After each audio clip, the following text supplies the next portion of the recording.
Salut, bienvenue dans cette nouvelle vidéo où aujourd'hui on va te présenter les pneus Michelin Tracker et Starcross 5. Comme d'habitude, et si tu ne l'as pas déjà fait, n'hésite pas à t'abonner à notre chaîne YouTube en cliquant sur la petite cloche pour recevoir une notification à chaque parution de vidéo. Donc aujourd'hui, on a eu l'occasion d'essayer deux pneus, enfin plutôt toi Blaise, tu as eu l'occasion d'essayer deux pneus en cross. Donc c'est le Starcross 5 qui est vraiment le haut de gamme et un pneu un petit peu milieu de gamme de chez Michelin qui est moins cher aussi, qui est le Michelin Tracker. Donc pour parler du Starcross 5 et un petit peu leur technologie Easy Mounting, c'est-à-dire qu'on peut monter les pneus plus facilement, il y a quelques petites choses à savoir. On nous avait conseillé avant de les monter. Est-ce que tu peux d'abord nous parler de ça avant de ton ressenti en piste? Ah, exactement, déjà au montage c'est beaucoup plus simple, c'est pas que de la pub, c'est vraiment réel, on sent que c'est beaucoup plus simple de monter ces pneus là. On nous a conseillé de les gonfler à 1,2 kg, donc pour moi 1,2 kg, moi qui avais l'habitude de les gonfler, de gonfler tous mes pneus à 1 kg, enfin toutes mes roues à 1 kg, là 1,2 kg, c'est vrai qu'au début j'étais un peu perplexe et on va voir par la suite par rapport au ressenti qu'en fait c'est pas mal, c'est plutôt bien, c'est ce qu'il faut je pense, pour ces pneus là en tout cas. Je vais parler dans un premier temps du Tracker, dans un deuxième temps du Starcross 5 parce que le Tracker c'est le pneu qui est le plus polyvalent, le Starcross 5 c'est celui qui est un peu plus haut de gamme on va dire, un peu plus porté compétition. D'accord, donc c'est au niveau du Tracker justement, quand on te voit sortir à la moto du camion avec ce fameux pneu Tracker, on a l'impression qu'il est un petit peu arrondi, on s'attend à un pneu peut-être un petit peu plus dur. En ressenti sur la piste, ça donne quoi? Alors pour les conditions, est-ce que tu peux nous préciser un petit peu les conditions dans lesquelles tu as testé? Aujourd'hui, conditions sèches, assez damées, un peu de poussière, j'ai été agréablement surpris. Le Tracker fait le boulot. C'est un pneu qui va convenir pour quelqu'un qui ne veut pas se prendre la tête à changer les pneus tous les week-ends, plutôt loisir, qui roule souvent, même en compétition, mais en compétition avec un niveau débutant, voire débutant plus, ça adhère pas mal. C'est pas du ressenti très fin, c'est-à-dire que sur l'angle, ça peut partir un petit peu, contrairement au Starcross 5 qu'on va voir après, mais c'est polyvalent, ça fait le job, c'est un peu moins cher que les autres, donc franchement, agréablement surpris par ce train de pneus. C'est un pneu tout-terrain qui va partout, voilà, autant pour le gras que le médium, que pour le sec comme aujourd'hui. Ouais, aujourd'hui sec. Si tu me parles un petit peu du pneu avant, parce que c'est vraiment ça qu'on veut savoir, hein. Sur le sec aujourd'hui il n'y avait pas d'appui, c'était vraiment très damé, il y avait des appuis un petit peu à l'extérieur des virages mais ils étaient un petit peu loin, obligé de rester à l'intérieur. Comment ça se comporte sur l'angle?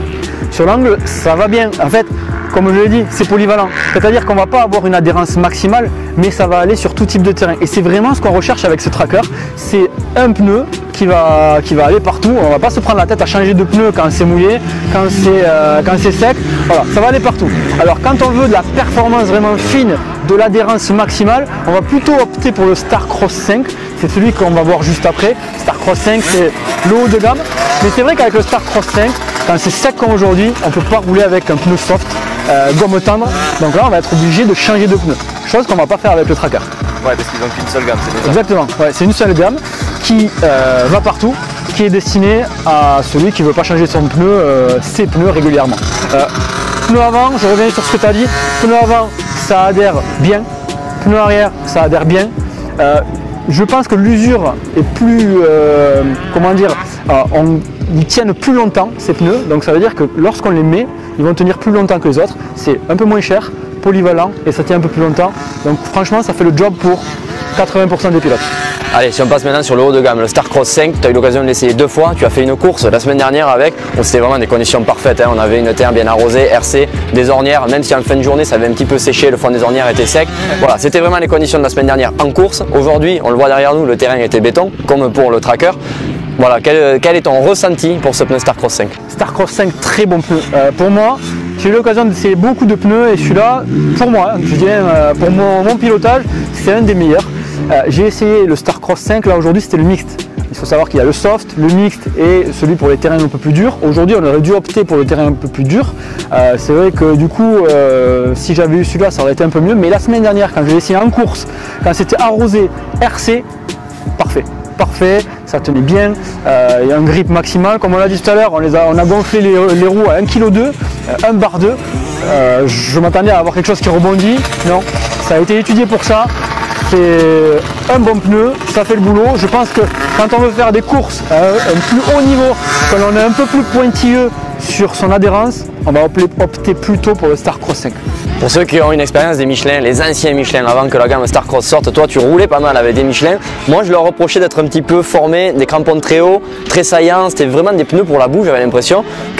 Si tu compares par rapport à ces anciens pneus Michelin, qu'est-ce que tu dirais? il y a tout d'un peu mieux. Le montage est facilité, l'adhérence est à peine un peu meilleure qu'avant. Donc tout a progressé un peu sur ces Starcross 5. J'espère que le Starcross 6 continuera d'avancer. Mais voilà, pour moi, rien à dire, ça fait le job. Ça fait le job pour le Starcross 5 en compétition. Pour l'autre, niveau polyvalent. D'ailleurs, moi, personnellement, je vais garder ce tracker pour les entraînements. Et le Starcross 5, je le monterai pour les compétitions en début de journée. En général, je monte un train de pneus neufs en début de journée, ça tient toute la journée. Merci Blaise pour ton avis sur ces pneus Michelin Tracker et Starcross 5. Si cette vidéo t'a plu, n'hésite pas à lâcher un petit pouce bleu juste en dessous. Et n'hésite pas à commenter pour dire avec quel pneu tu roules le week-end. Et on se retrouve sur les terrains.